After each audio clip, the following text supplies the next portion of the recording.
Have you ever heard a tale so cursed that it erased the lives of those who dared whisper it? I never believed in curses or haunted legends, until the night I discovered the tape.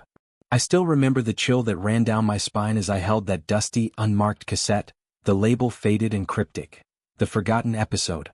I was living alone in the creaking old house I'd inherited in Ravens Hollow, a town shrouded in fog and whispered secrets, where every shadow seemed to breathe and every silence promised a hidden terror. I'd returned to Ravens Hollow to escape the chaos of the city, a final retreat to what I believed was the sanctuary of my childhood memories.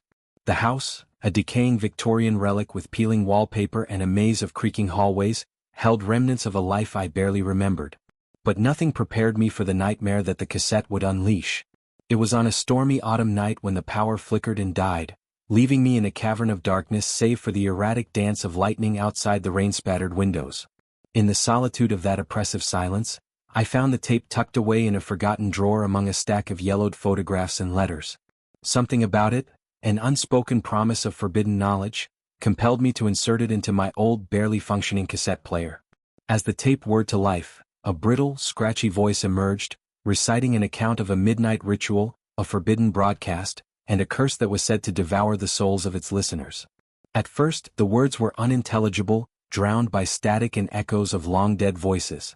But slowly the narrative coalesced into a story of horror, one of betrayal, of a family cursed by their own sins, and of a mysterious event that had been erased from history. I listened, transfixed and horrified, as the voice recounted how on a night much like this, an unholy assembly had gathered in a derelict broadcast station on the outskirts of town. They had summoned something beyond mortal ken, something that promised both salvation and damnation. As the narrative unfolded, an indescribable sensation began to settle over me. It was as if I were not alone in that room. I felt a presence, a cold, suffocating force that crept along the back of my neck and whispered my name in the language of the forgotten dead. I tried to dismiss it as the tricks of my imagination, the product of too many ghost stories in my youth. But the evidence was too tangible. The sound of a distant clock striking an unearthly hour, a fleeting reflection in the darkened window of a figure that wasn't mine, and a persistent, mournful echo that seemed to repeat the words of the tape long after it had stopped. I spent the next few days obsessed with the tape. Every night, after a sleepless vigil in the silent gloom of my ancient home, I would reinsert the cassette and listen as the voice recounted events I soon discovered were all too real. I researched the history of Ravens Hollow and learned of a family, a renowned broadcaster and his kin, whose lives had been snuffed out under mysterious circumstances. Their final broadcast, a desperate plea for help, had been abruptly cut off, their names obliterated from public record. The description in the tape was disturbingly similar. With each listen, I felt as if the cursed episode was not just a recording, but a living entity that latched onto my soul. The first night that the terror truly began was when I started noticing subtle anomalies around the house. I would be in the kitchen, preparing tea, and suddenly the kettle would begin to whistle without power, the water swirling as if disturbed by unseen hands. I'd see fleeting glimpses of shadow figures at the periphery of my vision, dark silhouettes that melted into the walls when I tried to focus on them. At night, as I lay in bed, I could almost hear whispered conversations in a language I could not understand, as if the house itself was alive with the memories of long-forgotten souls. One particularly stormy evening, as the wind howled through broken window panes and the house groaned under the weight of ancient secrets, I felt an inexplicable urge to follow the sound of a haunting lullaby that echoed through the empty corridors.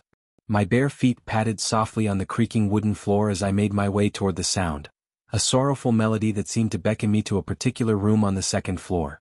The door creaked open with a reluctant groan, revealing a long-forgotten nursery draped in cobwebs and moonlit dust. An old rocking chair swayed gently in the stillness, though there was no one in sight. I approached it, drawn by a mixture of dread and morbid curiosity, and noticed a small, faded photograph pinned to the wall above the chair.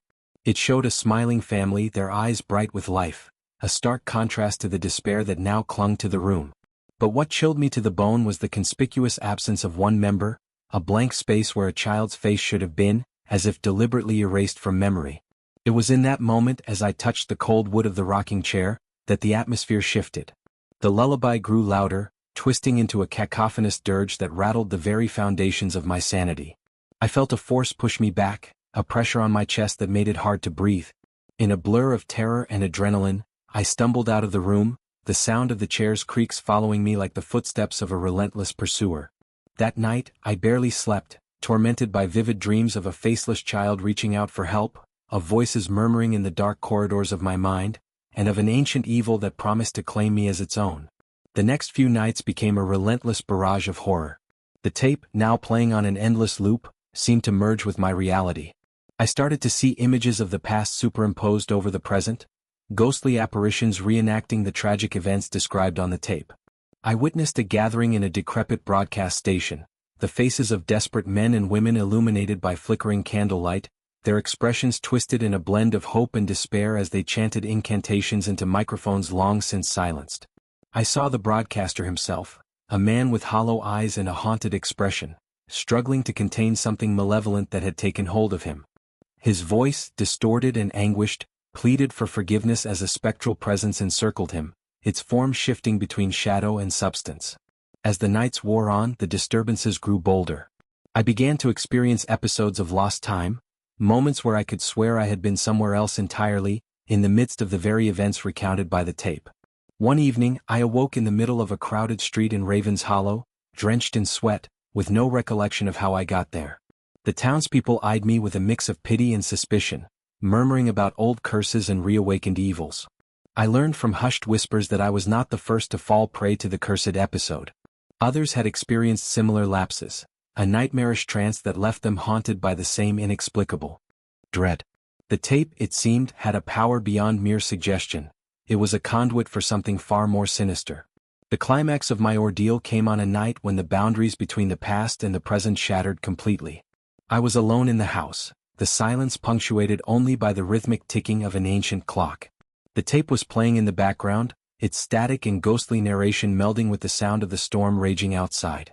Suddenly, the room grew unbearably cold, and the lights dimmed until I was plunged into near darkness. A low, guttural whisper echoed through the walls, a sound that felt as though it emanated from the very bowels of the earth. I fumbled for the light switch, my heart hammering in my chest, but when the light flickered on, I found that the familiar room had transformed into a nightmarish vision. Before me, in the center of the living room, a spectral figure hovered. It was the broadcaster from the tape, his eyes empty and accusing, his presence both commanding and terrifying. The air crackled with an electric malice as he raised a translucent hand, beckoning me closer. In that frozen moment, time itself seemed to slow, every detail seared into my mind. The oppressive darkness, the sickly sweet odor of decay, the sound of my own ragged breathing, and the unmistakable feeling of being utterly exposed and vulnerable. I tried to scream, but my voice was stolen by the overwhelming terror that gripped me. The figure's eyes bore into mine, and I felt an icy dread seep into my very bones. He spoke in a language that transcended human comprehension, a series of distorted words and guttural sounds that reverberated in my skull. As he drew nearer, I began to see images flash before my eyes, glimpses of a past life I had long forgotten, a childhood lost to pain and silence, and the tragic fate of the family whose curse had been passed down through generations. The realization hit me with the force of a sledgehammer. I was connected to this curse, perhaps even destined to continue its legacy. In a surge of desperate defiance, I lunged toward the figure, determined to shatter the hold it had on me. But as my hand reached out, the spectral broadcaster dissolved into a swirl of black smoke, and in its place emerged a chilling vision of my own face, distorted by anguish and fear. I staggered back, horrified by the implication. The curse was not just an external force, it was a part of me. I was the inheritor of a legacy of torment, a living vessel for a malevolent force that had haunted my bloodline for generations. As the night spiraled into an abyss of terror, the house itself seemed to rebel. The walls moaned as if alive, the floorboards pulsated underfoot, and the very air crackled with the energy of 1,000 lost souls.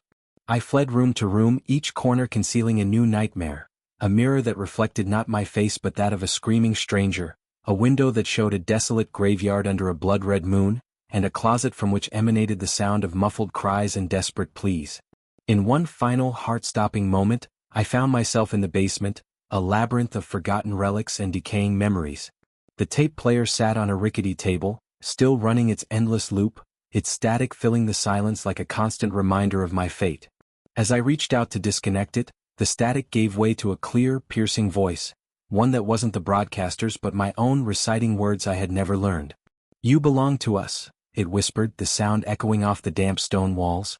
In that moment, I realized that the curse was not confined to the past, It was alive, lurking within the present, and it had claimed me. I no longer knew if I was the observer or the observed, if I was the storyteller or the story itself. The boundaries between reality and nightmare blurred until there was nothing but the relentless pulse of fear. The tape's final message, a cryptic proclamation of an unending cycle of despair, played on. I could do nothing but surrender to the darkness that crept over me, the darkness that promised to consume not just my body but my very soul. Now, as I write these words in a moment of fleeting lucidity, moments when the curse's grip loosens ever so slightly, I am haunted by the knowledge that this is only the beginning. The tape, the forgotten episode, has woven itself into the fabric of my existence, and I fear that its legacy will continue long after I am gone. Every night, I hear the whispers of those who came before, their voices a constant reminder that some curses are eternal. I have become a part of the legend, an unwitting keeper of a secret so dark that it defies explanation. Even now, I feel the weight of unseen eyes upon me. The static of the tape is not merely a recording. It is a living testament to the horrors that lie beyond the veil of our understanding. I wonder if anyone will ever believe my tale, or if I too will fade into obscurity, a forgotten episode in the annals of cursed history. But I must ask, what would you do if a curse found you? Have you ever experienced something so inexplicable that it shook your very foundation? I leave you with that thought as the darkness creeps ever closer, and the whispers of the forgotten beckon you to listen. I can still recall the final hours of that night, hours that seemed to stretch into an eternity of dread. As the spectral visions intensified, I heard the unmistakable sound of footsteps pacing the narrow corridors of my mind. Every step reverberated like a drumbeat marking the inevitable descent into madness. I tried to run, but the house itself turned traitor, its labyrinthine layout trapping me in a never-ending cycle of terror. In one desperate attempt to escape, I burst through the front door into the stormy night, only to find that the world outside was as alien and oppressive as the cursed interior of my home. The rain pounded down on me, each drop like a shard of glass, and the howling wind seemed to carry with it the voices of 1,000 souls, crying out in agony. I staggered down the deserted streets of Raven's Hollow, every corner revealing another piece of the cursed puzzle.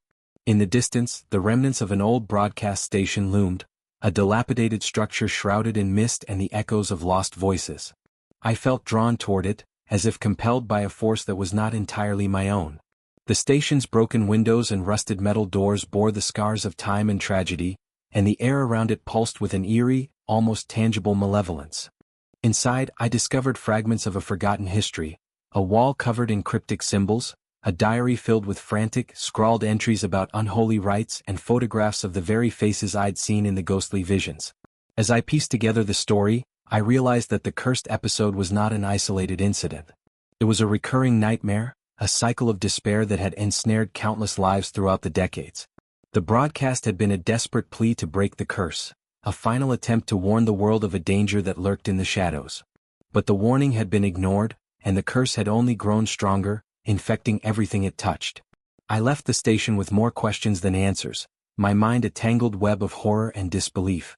The cursed legacy was mine now, a burden I could neither escape nor fully comprehend. Every night as I lie awake in my bed, I feel the cold breath of destiny on my neck. I hear the cassette player's static in my dreams, a haunting refrain that never fades. And sometimes, in the quiet moments just before dawn, I glimpse a figure in the mirror, a faceless child whose eyes burn with a sorrow and fury that defies explanation.